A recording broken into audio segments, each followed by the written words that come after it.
How did the idea come up to change your gimmick to Makhan Singh? I don't know about that myself. We had Maka Singh there, who was pretty hot as a junior heavyweight heel, and my name being Mike, I believe they asked Gamma, and I believe the Indian translation, the Pakistani translation is Maka, is Mike, is Maka.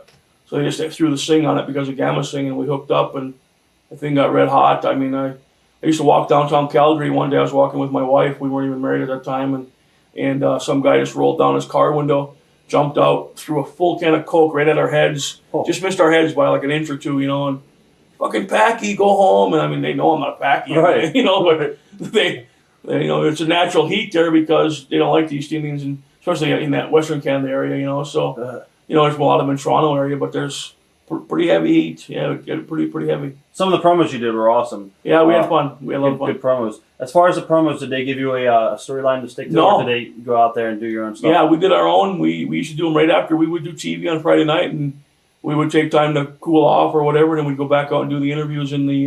hell, a lot of them we'd do right when we were done. I used to remember finishing a match and not getting out of the ring. Ed Whalen would climb in, you'd do it right on the spot, and they didn't give us much much guideline of what to do or say. Did you have a lot of fun with that gimmick? Oh, yeah. We had a lot of fun with that one. That was a good one. What are your memories of announcing with Ed Whalen? I really like Ed as a person, but Ed was so hell-bent on being a celebrity in Calgary, which he was. He had the hockey, and he did the rodeo, and he did everything else, that he didn't want to be around the foolishness of wrestling. He didn't want to have the blood. He didn't want to have anybody getting hit in the balls, or because his business people would say, "Geez, what are you around that for?" So he would always try to reel us back in. Him and Bruce Hart probably hated each other, it's safe to say, because Bruce wanted to go balls to the walls and do everything in the world, and Ed would always reel it back in. But Ed would do it. Did he have power there? Oh, he controlled the TV. He took the show off the air a couple times. Oh, okay. He was at the TV station since the day they opened the door. He was the first announcer they ever had. Oh, wow, okay. Yeah, he had a lot of stroke with the TV station, and he wouldn't come to Bruce or Ross or whoever was controlling it. He would go to Stu. Say, Stu, I'm going to take the show off the air if you don't reel it back in. But wasn't he a paid employee of the company? He was paid, yeah. He was paid by Stu and by the TV station to do that. Oh, okay. So he was getting both. Huh. But he had a lot of stroke with the TV. Oh, yeah, he walked off a couple times, during the show. He walked out. Huh. So... There was another announcer, too. I forgot his name right now. We had another little guy there named Jim Davies. Right. Let me have a quick... I'm trying to lose my voice. No problem. I've had some throat trouble the last week or so. Davies was a newspaper writer, and he had a thing called Page 6 in the Calgary Sun. Every day he had a little blip about what was going around Calgary, but we had a lot of fun with him. I called a pumpkin-headed dwarf, we called him, and oh, God, we destroyed the guy around Calgary. But he was a good sport. He took it all. He didn't complain, and he took it all. It was good. Did you ever rib Ed Whalen at all? Oh, yeah. I had a lot of fun with Ed. Ed and I had a respect for each other because I don't think I ever crossed his line. I wouldn't swear on TV with him. I wouldn't. And Ed had a thing with me when I would be doing a hard interview or heavy interview with him. If he didn't like it, he would go to the ropes and just drop the microphone, and he would be waving it off like, I can't listen to this idiot no more. Huh. And he's telling me he wanted to get out of it at that time, so I just left it. Right. So I'd be done. But he would let me go a little bit farther because I think he realized I knew when to stop. Right. So yeah, it was different. As far as the wrestling matches themselves, they had some different rules up there in Canada. Yeah, they had that card system, yellow and red cards and penalties and stuff. Do you think that added to the matches and stuff? I think it added to the interest because nobody else was really doing it, and I don't remember exactly what it was. Do you remember what the system was? 2 yellow cards ended up being a red card, and I think the red you were disqualified. Okay. Yellow was like a warning, and something along that line. They brought that over from England. Some of the English boys brought that over, and we're doing that. So it was different. I haven't thought about that for a while. Yeah, we used that system for quite a while. Every match was the same, right? Yeah. Okay.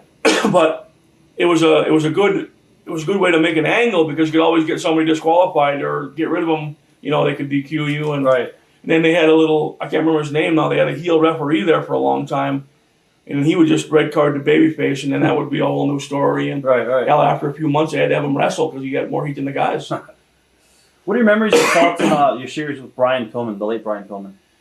I had Pillman, a little deal with Pillman twice. I had him in Calgary, mostly in 6 and 8 man tags. Or I don't think I did much with Pillman as a single in Calgary, so I had Owen most of the time.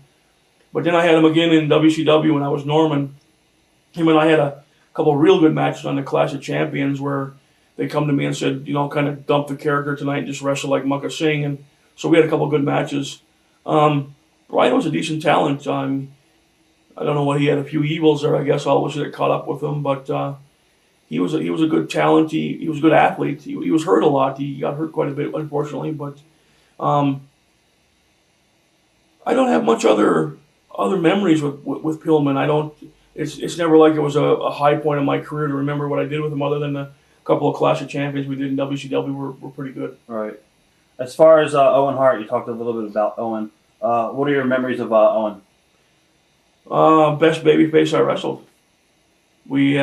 His and I angle went for a couple of years strong in Calgary, all through the Western Canada, and it was a fluke. He was supposed to wrestle somebody else, Kerry Brown, who had quite a bit of heat there as a heel, and Kerry didn't want to put him over. They wanted to have an angle where Kerry got beat.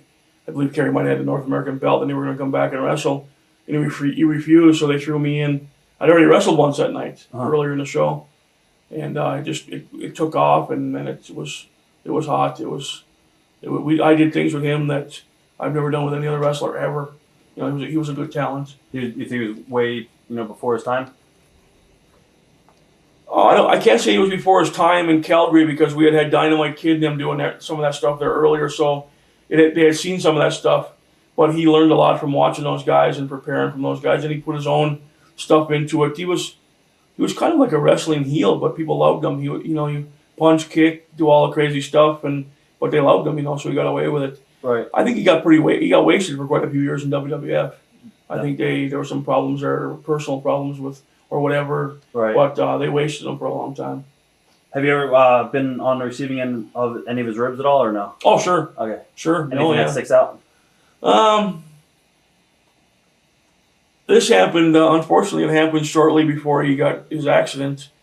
He had called my house a couple of times and told me that he wanted me to come into WWF as his partner and was leaving it. He could do a lot of different voices. He could do Stu, he could do a lot of, and I know it was him, so I was going to let it go for a while, then end it, and unfortunately I didn't get to end it. But one thing about Calgary that I wasn't around a lot of his direct ribs and jokes because we always stayed separate there. We had a heel vehicle and we had a babyface vehicle, so most of that real heavy ribbing was all the babyfaces. Right. They basically hated each other because they were on the road together, all catching hell from each other. The heels were easy going. We're supposed to be the badasses, we're on the road having a good time, and the babyfaces all hated each other. So yeah, that was we never traveled together there.